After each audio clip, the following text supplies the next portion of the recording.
Welcome back to The Manager, the show where we turn invisible work into visible leadership and explore what it really means to lead with love, vision, and truth. Today, I'm joined by Dave Lundgren, a transformational coach, real estate investor, and best-selling author of Loveness. With more than 25 years of leadership in real estate and educational coaching, Dave's career began as a U.S. Army chaplain before transitioning into the world of business and investment. He's collaborated with some of the most influential names in personal development and business, including Tony Robbins, Dean DeGrazio, Victor Hansen, and Forbes Riley, helping build and lead companies that have generated over $1 billion in sales. Beyond his impressive credentials, Dave's true mission is deeply spiritual. After what he calls his dark night of the ego, he began teaching a new philosophy beyond mindset, helping others connect to the root cause of transformation and success through love, consciousness, and surrender. Today, we're talking about the forbidden conversations, money, sex, and power, and how love, energy, and frequency are the true forces behind creation. Also, we'll explore how women are rising in this new age of AI, leadership, and spiritual intelligence. So grab your notebook or your glass of wine and let's dive in. I guess let's get into your journey from Army chaplain to real estate executive. This isn't a typical one. What inspired you in that transition? What lessons about leadership carried over from your time in ministry? Hi, great question. So what inspired me was honestly a little bit of desperation and a little bit of anger. I was stationed at Fort Leavenworth. That was my last station as a chaplain. I was going through a divorce, and just the pain of that divorce, which I wasn't expecting or wanting. As I was making that transition, I met a gentleman who was one of the godfathers really of high ticket coaching. So you hear about all these real estate educational companies and such. So I met this gentleman. He's like, hey, I can help you make good money selling real estate coaching. And I was like, point me in that direction, because I was fueled by just a little bit of anger, honestly, and just like, I'm going to create a new life for myself. So I was really moving away from anything to do with spirituality and just, I want to make some money. Why I think it worked for me, because I was really good at consulting people, and whether I want to make money in real estate, I want to lose weight, I want to fix my marriage, the sales process they taught me was really, hey, you're here and you want to be here. How do you fill that gap in? So I became really good at that conversation. And from that, I was able to do well. And then met Dean Graziosi, who you had mentioned in the intro, and really doing the infomercials with him just opened up all sorts of doors from there. So that's the very quick story on the transition. That's amazing. I had no idea. When I met you, I knew we just had this connection with real estate. We Hey, both real estate investors. That's like my first love in business was, I'd absolutely, cut my first tooth on real estate deals. And yeah. so we had that in common. And I just to learn all of this, your interesting history in your time in ministry and all of this stuff. I had no idea. I was just glancing through your book, and you actually grew up Mormon? I did. Born and raised in Utah. Wow. Yeah. Wow. And went through that transition. And I talk about it in that book a little bit. Yeah. I'm more focused and deeply interested in my own spiritual walk, but I'm not necessarily a fan of organized religion per se. But yeah, I was born and raised in Utah, Mormon, went on the mission, all that kind of stuff. I had no idea. I was like, oh, wow. And then to find yourself as a chaplain in the Army, I was like, Yeah. wow, you've had quite the journey. You've described Loveness as where science and spirituality converge in the truth. And I love this. What was the inspiration behind that idea? And what do you want readers to feel when they finish your book? Oh, that's a great question. Now, what do I want them to feel? I want them to feel that love. When I say love, capital L, agape, Christ-like love, whatever you want to call that. That's what I want them to feel. I want them to feel that which created them, which to me is the perfect source of love. And so that ties into what inspired it and what is the book about. I found myself going through my dark night of the ego. And despite having, got my master's degree in family therapy, been around the coaching space, help a lot of people with their businesses and all sorts of stuff, worked for Tony Robbins. I found myself going through a dark night of the ego, and I'm like, okay, how did I find myself here? And really, for the first time in my life, I truly surrendered and asked for help. And in that transition, as I dove deep, I found that what you talked about in that beyond mindset, which is really my experience and observation, is that most psychology and self-help and religion and personal development really is just focused on symptoms. And it's not till you go all the way upstream to the root cause, do you really create lasting change for yourself. So I was like, okay, are there universal principles? Are there universal laws that doesn't matter if you're hardcore left politically, you could be an atheist, and looking from a purely scientific or atheist standpoint, are there laws that individual would resonate with and believe in, just like somebody on the extreme right, maybe a hardcore Christian, or maybe somebody between, spiritual but not religious. And so that's what I started to seek for myself. I wasn't looking to write a book. I was looking to disappear. I'll be honest about that. I wasn't looking to do anything other than solve some of the challenges I had in my life. But from that research and from that deep dive and surrendering and really a lot of different research and just a lot of things I did, I found that there were some laws that I believe both sides of the aisle agree on. So again, oneness is one of those. So from a purely scientific standpoint, again, you could be hardcore left, atheist. Quantum physics is really clear that everything underlying creation, they would call it energy, right? You might call it the universe, but there's this life force. There's something that's the building block of life. So we'll call it energy because that's a quantum physics belief. I'm like, okay, what about the other side?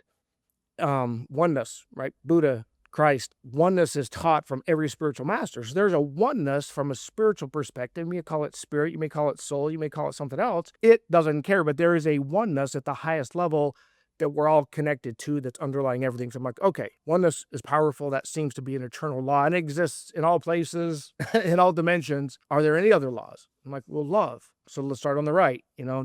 Despite religious people killing each other in the name of God for thousands of years, every religion would at least subscribe one aspect or one characteristic of God as love, perfectly loving. On the other side, again, you could be atheist. From a purely scientific standpoint, you can measure the frequency and the beauty of love. And every atheist understands what love is. Again, agape, Christ-like, selfless love. I'm like, okay, well, love can exist in all dimensions, and that seems to be a universal principle. So I just combined them. Love and oneness, loveness, and I would say choice is really the only universal principle. And so from that perspective, I went to go say, okay, if that is true, then the opposite is what's causing the issues. And if it is true, then those laws should be able to help me in every aspect of my life, my body, my relationships, my money, everything should be benefited if I use love and oneness. And that's what the book goes into detail, that your body literally will be much better off. Your health, your physical health will be much better if you look through the lens of oneness. In business, in your relationships, if you're literally treating that other person as yourself, that is the key to making success in business, certainly spirituality, and then in money as well, which we're going to talk about real estate. But that was the gist of it. And then again, the opposite, it's like a math equation with my kid. If I can teach them a math equation forwards, it should work backwards like in algebra. So if love and oneness really are universal principles that are success principles, well, then separation and division are causing issues. And if I look at the world today, my perception and my belief is that the false sense of separation, that division, is what's causing the issues, despite all of our different, we're different racially, we're different genders and all those things, and there's beautiful cultural things, but at our core, if we look at those differences as beautiful things, just like nature, right? Nature doesn't lie. You look at all sorts of different plants or trees, or all sorts of different species of animals. They're all equal. They're all beautiful. They're just different. And the challenge a lot of times we have with human beings is we look at that separation and the differences as, well, you are separate from me, so I'm going to treat you different. And I believe therein lies a lot of the challenges, which the book talks about as well. If we could, as simple as it sounds, root ourselves in love and oneness, I believe it's a very different world. I'm with you right there. I get it. I totally get it. It's funny, as I was going through your book, I'm like, oh my gosh, there's so much stuff in here that's very similar to some themes that I'm talking about in my new book that I'm writing right now. I was like, Yeah, we talked whoa, about it. Dave, Excited. it's amazing, crazy. So you mentioned testing 2 different book covers for this book. So there was Loveness and then there was an answer. Yeah, they're And cool. yeah, there it is. Yep. How you're seeing different gender preferences in those 2 covers. So what did that teach you about branding, identity, and how men and women connect with transformation? That's a great question. And yeah, it's about 50-50 on that Loveness title. Half women like an answer, Loveness, but almost exclusively men like an answer. So yeah, and we were talking about your book coming out, and certainly this podcast focuses on women, but we're different. We're equal, but different, right? And it's a beautiful thing, because there's a difference in feminine energy and masculine energy. Again, look at nature. It's just how it exists, right? There's a seed, there's the earth. That's just how it works. So to me, in business, specifically, like when I have private clients come to me, if somebody's got masculine energy, if it's a man and he's a hard-charging male entrepreneur, a lot of the times it's that masculine energy that has got them to a certain part, and then they're about to blow stuff up. That's just typically when they come to me, because they haven't learned that last piece. The male entrepreneurs that I know that really take it to the next level, Graziosi, Tony Robbins, people like that, that last 10, 20%, whatever it is, it's feminine energy. They get into their spirit, inspiration, inspiratu, and they're visionaries, and they can tap into that. Conversely, women, a lot of beautiful, feminine, artistic women, whether they're a hair salon person or I just want to do energy work, whatever it is, they're a lot of times amazing in that and they stay in their feminine energy. But if they can't figure out that masculine piece, that discipline, that structure, typically their business struggles. So there's different energies, and I think you can tap into both in business. I try and find balance, and I think we're all on a spectrum and a continuum, and some people are way over here and some people are over here. But that's my best when it comes to business, specifically masculine and feminine energy. That's typically how I approach it and the lens I look through when I'm trying to deal with somebody. And if you look at spirituality and science, you could even look at those as masculine and feminine, or we were even talking about like indigenous wisdom versus like Western and technology. I think there's a balance there. So I always try and look at things on a continuum and try and help people balance it out. Because if you're on the extreme of anything, it typically something's not going well. Absolutely. I couldn't agree with you more. Yeah. And I love that. When we were talked earlier, we were talking about how it's like 80-20 rule. So like if you're man, it's 80% masculine, 20% feminine. If you're a woman, the 80% feminine energy with that 20% male energy to help ground you a little bit there. Yeah. Yeah, I love that. It was like, that really makes sense to me. It was when I was telling you that story about back in film school when I met Haskell Wexler and he looked at me and said, "Hey, Aimee, women just need to learn how to tell stories and be filmmakers in their own way and stop imitating men." And it's just resonated with me in every business in my life since that moment in time. I think I was maybe 21 years old at the time. And just a profound mindset shift in me going, oh, okay, so it's cool if we just like do things completely different. Like it's not wrong. No, it's beautiful. And that Yeah. authenticity, they've actually measured it from a marketing standpoint. That is the number one most powerful marketing tool, authenticity. And so if I'm a man and I happen to have more masculine energy and I try and be feminine, that's not going to feel right. People just at their gut level are like, yeah, versus a very feminine person, authentically being in their feminine, that's going to resonate. People are going to feel that. They're going to say, oh, okay, that person's, whatever they're doing, it's authentic. Whether they're conscious of it or not, they're going to feel that. And the best, you talk about branding, right? We both know influential people in the marketplace, men and women, and the ones that are in their authentic energy, those are the ones that resonate with whatever their market is, right? You can niche down a very specific market. It's a big blue ocean out there. So there's plenty of It's amazing. I know. It's like like I told you, Tony Robbins is totally my Oprah. And I love the way I just love his energy. I love how he comes across and he's so confident, but he's so humble. And I just, that's the kind of energy in humanity is just so beautiful to me. And I'm like, oh, I get that. You know authenticity when you see it. Yeah. Yeah. Perfect example. I mean, he's a giant of a man, right? He's a giant in the industry. And when you're in his personal space, even on a very personal level, he's very authentic. He eats his own cookie. He's a human being. He's not perfect, but he's very masculine. His presence is masculine. His energy is masculine when he's doing live events. But if you watch an entire live event, you will see him get in his heart. You'll see tears. And that's what I'm talking about. He might be 90% masculine, but that 10% in his heart is beautiful and people feel that. And that's just Tony being Tony. And that's a perfect example of a dude who can get into his heart and is coming from a place of love, even though the great majority of the time he's a hard charging, as masculine as you can get. Yeah, it's neat to see him, how he's able to do that and so confident enough to do that too. I think it takes confidence. So let's see. You said the root cause of success is love from source. How can someone listening begin to shift out of fear and into that love frequency in their daily life? Great question. And so, people say, oh, everything's motivated by love or fear. I would invite you to consider that everything starts from love, and fear is just love looking for a home in a very inappropriate way. Right. So you can pick an extreme example, right? I'm not just using an extreme example to illustrate the point. If somebody commits violence or heaven forbid rapes somebody, right? Well, that's a horrible act. But if you look at from a level of understanding, like, why would somebody do that? Why would somebody lie, cheat, steal, heaven forbid, rape somebody? If you really look all the way upstream, it's coming from a place of, I'm not enough. I'm not feeling enough love. There's not enough of something. And so I've got to go out and seek it. So from that place, this oneness, this abundance, this, the quantum field, if you want to call it that, where everything is possible and everything possibly exists.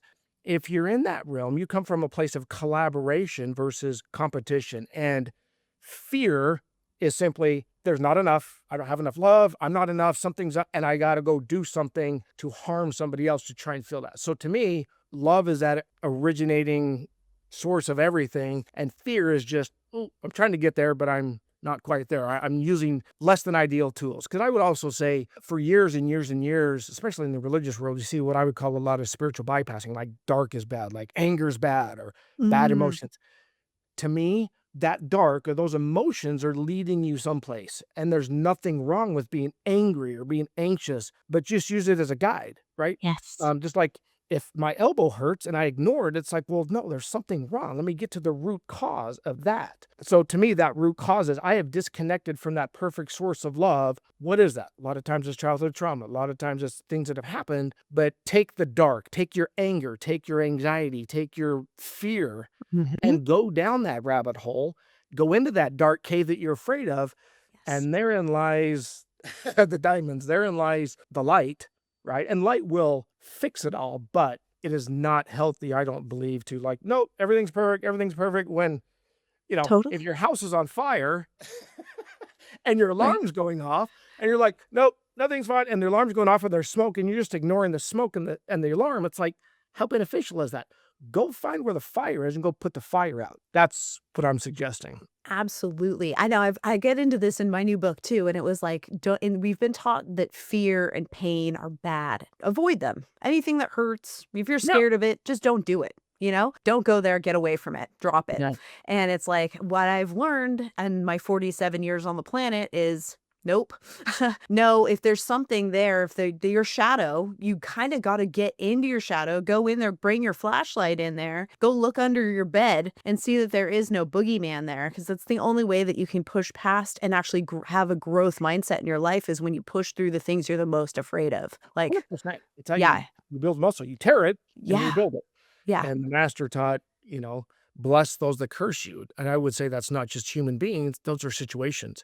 Hmm. And Tony talks about it all the time. Oh, yeah. What we believe is our worst days sometimes can end up being our best day. And as I look at my life and I do with clients, so many of those horrible days, divorce, bankruptcy, my kid got diagnosed with autism, I got cancer, you name it. When you learn those are life lessons and those become gifts, now you're turning dark into light. Now you're an alchemist and nothing can stop you. And to me, one of the measures of mastery is how quickly you can recover from a gut punch, whether it's a spiritual, physical gut punch. The masters, it's an immediate, right? Whether it's Buddha, Christ, Christ is on the cross. Forgive them.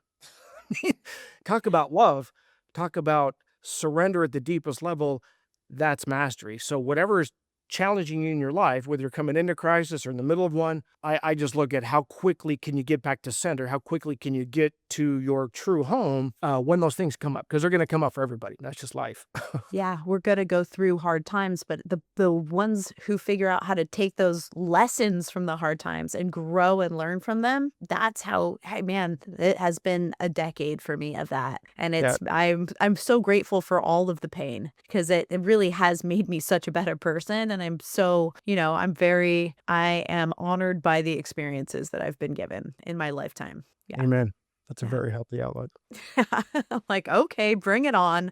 It does make it, the more you go through, the more you have empathy for other people, the more things you can understand. If you've never gone through anything, you're going to have a hard time connecting with people, Yeah. you know? You said empathy, understanding, and that understanding is crucial. Like, oh, okay, that person's acting out, whatever they're doing, whether it's a 2-year-old, right? We have this empathy for a 2-year-old throwing a tantrum. What Yes, about we a do. 45-year-old that's Mhm. going through a hard time? They're just acting like a 2-year-old, but it's like, oh, I wonder what's going on. And if we had the understanding from the highest level, from a God perspective, we would understand why that person is acting out because they're hurt and they're acting from that place of, I don't think there's enough. I'm hurt. I'm disconnected. And we're all that way. And that does give us empathy. And we can only seek to understand, which would make the world a much better place if we could do that. If I could do that more often.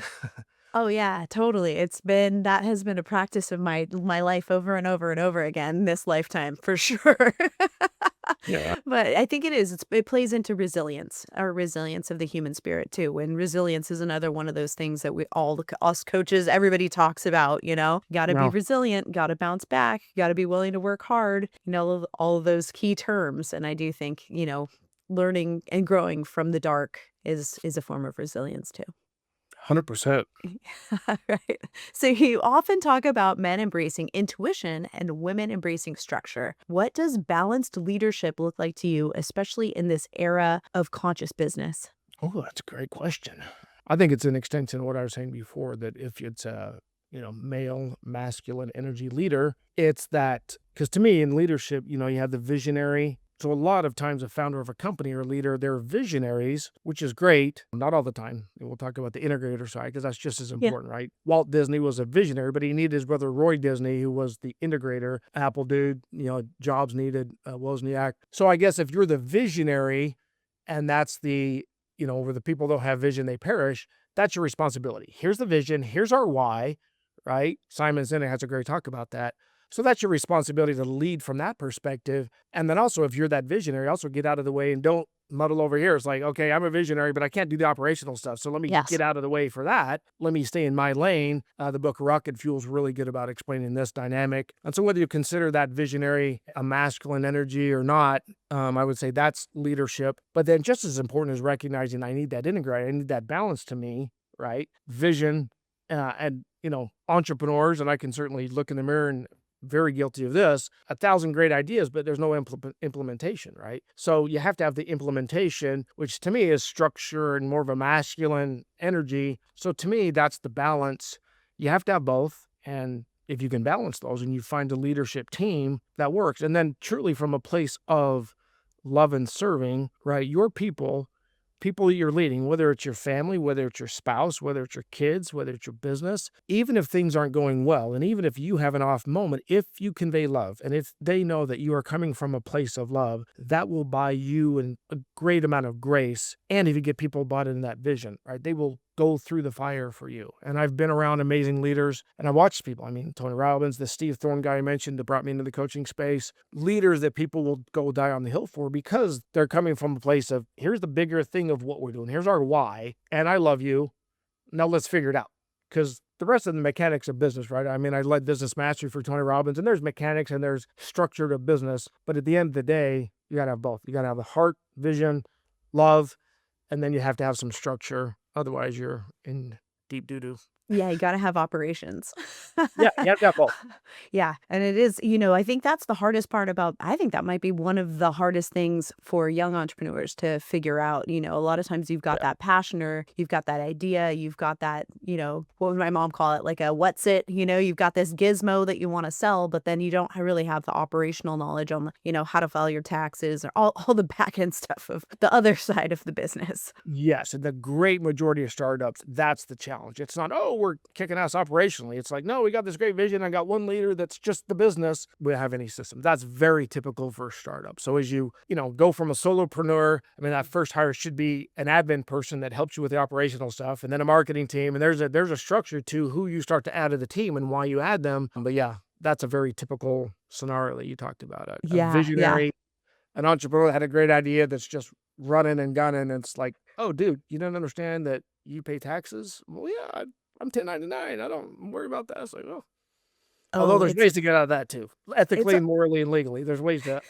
absolutely, but it's like those I think that's the hardest part about being, some people come to business and they come to it from the operation side, but I think most people come into business as more of the visionary leader side and then finding that, you're finding your stride with how to manage operations, how to manage employees to help you maintain your books and keep yourself in line with all of the regulations that we have to deal with in our different states. I'm in California. That one's a tricky one. That's a different country. Yeah. Yes. So it is a different country for sure. So let's talk about AI. Ooh, what Alright. does the fourth industrial revolution mean for human evolution? What do you think?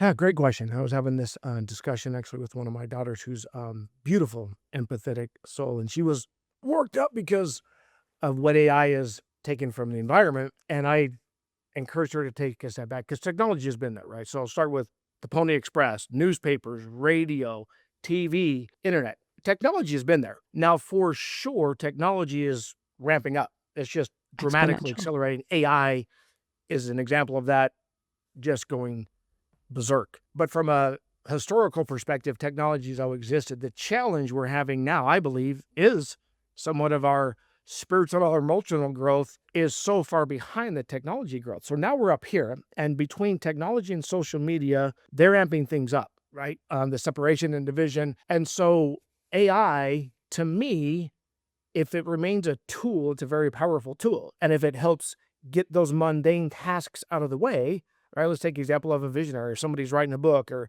Yeah. if I can offload, and this goes back to unique ability. Dan Sullivan has a great mastermind, and he taught us this unique ability is where you're making the most money, but you're in your unique ability that fires you up, that gets you excited. That's where you need to stay. Well, if you're an author, that's you writing the book. That's a creative force of that. Everything that's not you writing the book, you need to get rid of. Well, AI can accelerate that and help you stay in your unique ability. And so I see AI as it's a great tool. I think it's bringing to light even more challenges, just like the internet brought challenges. But I just see it as a continuation and an extreme example of technology continuing to go up. But at the end of the day, the human spirit, and there are things that AI can never do. And so if you're looking at the marketplace, okay, you want to make yourself valuable, use AI as a tool. And then what are some things that AI will never replace, and how can you become more valuable in the marketplace and then use AI as a tool? Like with real estate, we were talking about,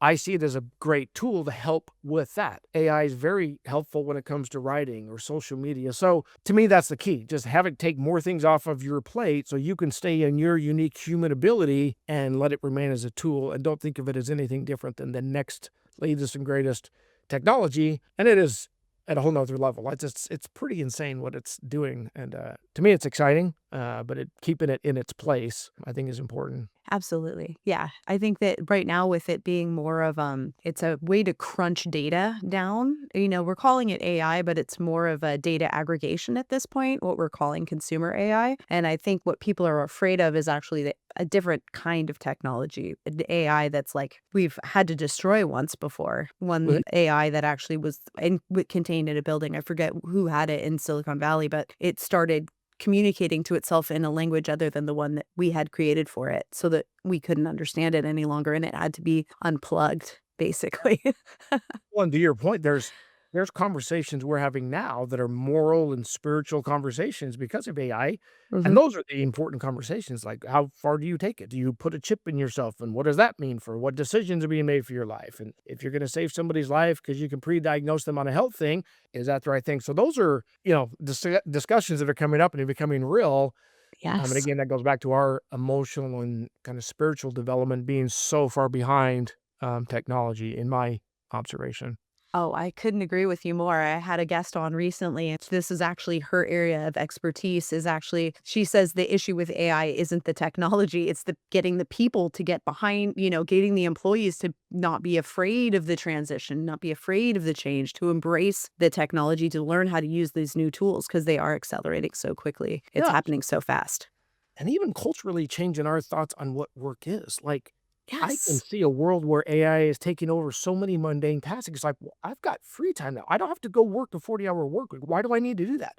Why do I, like, it's been scientifically proven over, I think it's $50,000, $60,000 a year. There's no difference in somebody's happiness level, right? So why am I filling that up with more time and more money when it's like, I've got some free time now? What am I going to go? Let me go walk in nature. Let me go spend some time with my loved ones. To me, that's the opportunity we have with AI, to cut out some of the mundane stuff.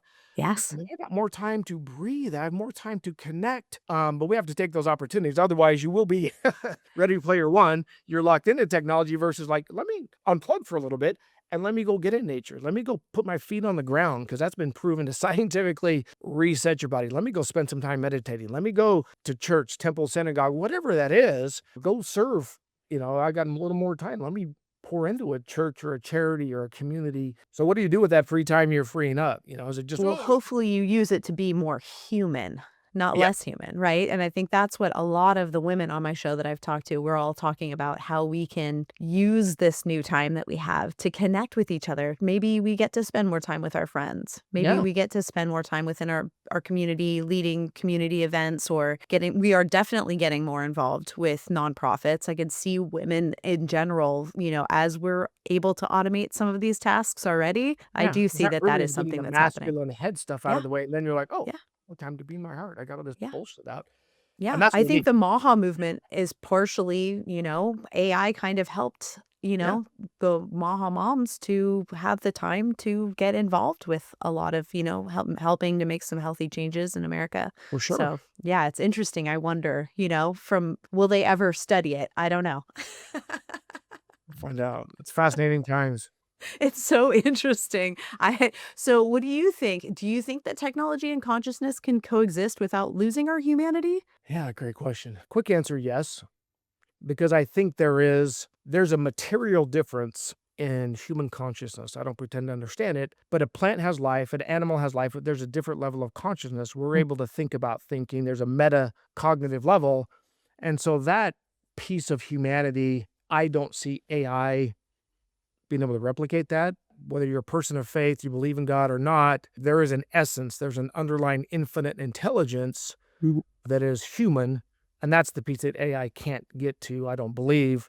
Just like a plant or an animal comes off of instinct as much as they're living, beautiful creatures, and there's a spirit to them, and we're one with them. And in a sense, that level of consciousness is different for a human being. And that's, to me, that's the distinction. There's an enmity between human consciousness, the divine that's inside of us for whatever reason, Yes. compared to other living beings. Yeah, I totally agree with you on that because I don't think that our artificial version of intelligence carries the same energetic spark. Yeah. You're just not. You sit in the room with somebody who's got beautiful energy, it feels different. Now, I may be inspired, I may be awed by AI, and I love it, but you sit with another beautiful conscious being and look in their eyes, right? And see the divine inside of them looking back in you. There's an energy, there's a spirit, call it whatever you want. I've never Yep. felt that with any kind of computer. Nope. Agree with you on that, definitely. So let's get into real estate a little bit because I mean your knowledge base on this one's amazing. So you've helped thousands of people find freedom through real estate investing. How do you see real estate investing not just as a business but as a spiritual and creative act? So big picture business is a spiritual game because it's there to alleviate pain when it's done well. So real estate is a beautiful vehicle to create wealth. That's just been proven. And so that's how I see those things, kind of like we were talking about. You free up your time with AI. Cool. What do you do with that? You free up your time with real estate. You make money with real estate. What are you going to do with those resources? And so I love real estate. It's been good to me. And to me, I kind of categorize things into three different areas. I'm a beginner. I have no credit. I don't know anything. How do I get started in real estate? I got a little bit of money, a little bit of credit. I've done a couple deals. And then there's a third category of people like, I have more money than I know what to do with. I don't want to pay taxes and I don't want to swing a hammer. I want passive. And so I become an expert in all three of those different levels, but I really deep dive into someone, hey, where are you at on those? And then based on, I don't try and shove everybody into one box based on where they're at. Hey, let's find a solution. I'm actually, for the first time, I've been the guy behind the guy and all these $1 billion in sales and all, done thousands of real estate deals, but I'm actually launching my own product. I'm partnering with some guys on a real estate offer that I'm excited about because it speaks to that level one person. You could have no money, no credit, know nothing about real estate, and we're solving a massive problem, which is affordable housing. We're entering the market with what's called steel framing versus wood framing. That's the quick. In other countries, they're using it 50% of the time. In the US, it's less than 1%. It's 30% cheaper, 40% stronger, cuts insurance 40%. You can frame up a house in days. Like logically, there's no reason. So we're taking that to the marketplace and we're giving people the opportunity. Hey, again, you can know nothing about real estate, but bring builders to us, bring real estate investors to us and just ask them three simple questions and we will take and solve that problem. So it's $1 trillion problem we're solving. And I love it because we're going to save millions of trees. It's a better product and it's going to help the affordable housing issue. And so that's actually a product I'm taking to the market because it could help anyone at all three of those levels. And then from there, okay, made a little bit of money. Oh, I want to go full time. And then it's just business 101, right? Okay, how do you teach somebody to turn it into a business? And then what do you do with your money? How do you invest that passively so you don't have to pay taxes and you can make money off of your money? Because real estate, in a very simple, like if you just own a piece of real estate, comparing that to any other investment, commodities or a stock, you get 4 returns on every dollar you invest. Stocks don't do that. Commodities don't do that. And so a good piece of real estate with a good team in the right location, right, you have to do it right. But if you've done your due diligence, you've got a good asset. I don't care if it's a single family home, a duplex, self-storage, a tiny home, apartment. If it fits those parameters, that asset will create cash flow and continue to go up. And historically, it's just been proven that's how you can become wealthy versus, stocks go up and down and, the stock market crashed in 2008. That's a very long-winded answer to real estate, but I'm very biased. I love to help people that have hunger and passion, no matter where they're at on that real estate cycle. You can help them out, and it's been good to me. So I love it as a business. I do too. I do too. I know. I spent a good decade of my life as a real estate professional, and I really loved the amount of freedom that I could create in my life with real estate. It was really for me. I thought, wow, especially as a young woman in my 20s, to be able to create that amount of wealth for myself and that kind of freedom. And my Leverage. friends didn't Yeah. have the kind of time I had. Yeah. You You know, can I leverage your money, yeah use the bank's money, leverage your time. Yeah, all the yeah Robert Kiyosaki, Rich Dad yes. Poor Dad is a phenomenal book on just the mindset. Yeah, so the techniques and strategies are there. I get passionate about those, and this new thing we're taking to the market I'm excited about. But my passion really is this beyond mindset. Like, okay, why does one person sign up for coaching and become wildly successful and the other person doesn't? I love that conversation just as much as, here's something cool. We're solving a $1 trillion issue. In fact, today my social media feed was blown up. Trump announced he's going to not let hedge funds buy houses. Whether that happens or not, I'm like, I've got a better solution for affordable housing. And I'm excited because the market is ripe for what we're doing. And that kind of innovation feeds my entrepreneurial spirit. So I'm I excited. love that. It's a big problem, affordable housing in America is a huge, huge problem, and it's really cool that you're, how can people learn more about this opportunity that you've got? On Yeah, your reach website? out. I mean, yeah, you'll promote my socials. Just reach out to Yeah, me personally. I'm going to be doing a webinar here in a couple weeks. cool. Yeah, but across the board, we're going to save 10%. A builder can save 10%, and that's huge, right? Just Mhm. imagine house prices dropping 10%, and then the owner is going to pay 40% less insurance. That's thousands of dollars over time. So those are Wow. just 2 quick ways we're going to help the market. So yeah, if you reach out, happy to talk about that opportunity. Again, whatever level Mhm. you're at. I don't know anything about real estate. Oh, okay, just feed us the deals. Ask a builder, hey, do you use wood or steel? I use wood. If I could save you 30% on your, oh yeah, okay. All right, watch this video. I mean, anybody can do that. VAs can do that. We're having VAs reach out. So again, at any level, I'm happy to help somebody with that. Or if that's not the right fit, there's a lot of other, again, for 25 years, I've done a lot of other types of real estate. And I really do believe in, okay, let me understand your situation. Why is it different than somebody else's? Somebody that's 85 and, you know, their big thing is I just want to leave money to my kids in a trust and I don't want to pay tax. That's a different conversation than a 25-year-old that has no money, no credit. Those are 2 different people and they should have 2 different strategies when it comes to real estate or any kind of wealth, in my opinion. So I love those conversations with people. That's amazing. Yeah, thanks, Dave. You're a huge resource for our community on this. I appreciate you being a part of it with Yeah, us. sure. Yeah, it's nice to have our real estate guy who's been around the block. No pun intended. Yeah, literally. Double boss. So you've been part of some of the biggest stages in the world. Tony's Business Mastery, Dean's programs. What was it like being part of that ecosystem of transformation? And what did you learn about scaling impact? Wow. It was amazing, for a lot of different reasons, and even looking back, I didn't fully appreciate some of it. Being around people like that, like I'll take Dean because I have a long-standing relationship. I mean, we were tight 2005 to 2015, we were doing all the infomercials and just watching him evolve as a person, right? John Maxwell's laws of leadership, 22 laws of leadership. Law number 1, law of the lid. The leader has to expand. Dean is an example, and Tony is an example of people who had to expand themselves personally. They've been through stuff. They've been through divorce. They've been through turmoil. So being around people like that, and a lot of it's like being in masterminds, being in networking groups, and being around like-minded people that are inspiring you. So I've enjoyed that on a personal level. And what was the second part of your question? And then what did you learn about scaling impact? Yeah, so scale, I mean, at the end of the day, right? Business is pretty simple. It's, marketing, then sales, then fulfillment, then cash flow. Well, the marketing sales piece, you talk about scale, right? Learning that marketing piece, getting the phone to ring, getting somebody's eyeball, that's the most crucial skill out of any of them. All right. So if I was going to tell somebody, even if you're not going to end up being the ad copy person, understanding marketing and entering the conversation that's in the marketplace, right? Like I'm excited about this still framing because it's the conversation in the marketplace. And my brain goes to, okay, what's the problem we're solving? And if you're thinking in those terms, how can I love the market? How can I serve the market? What is the problem I see? What is something that's breaking my heart? How can I go solve that? That's going to be your marketing conversation. Now there's frameworks and there's actual marketing is a skill. You can learn that. So I would say you want to scale, it starts with that, right? Because you could have the best product in the world. I partnered with another guy, great human being, excellent product, a product I love very much, undercapitalized and didn't have the right marketing.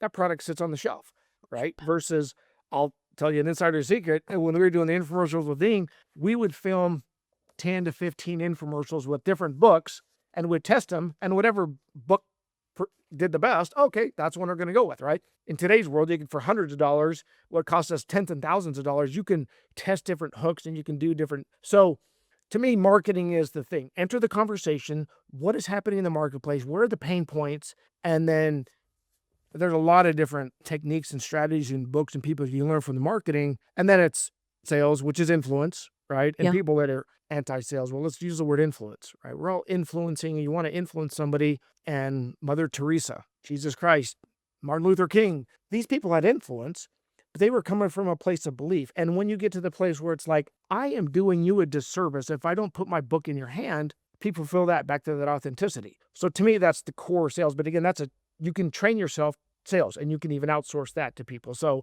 and then fulfillment, like we were talking about, that's our operational side, right? Okay, we can market, we can sell, but if we're not fulfilling and doing a good job there, it's going to fall apart. And then certainly the cash flow, we're not tracking our books.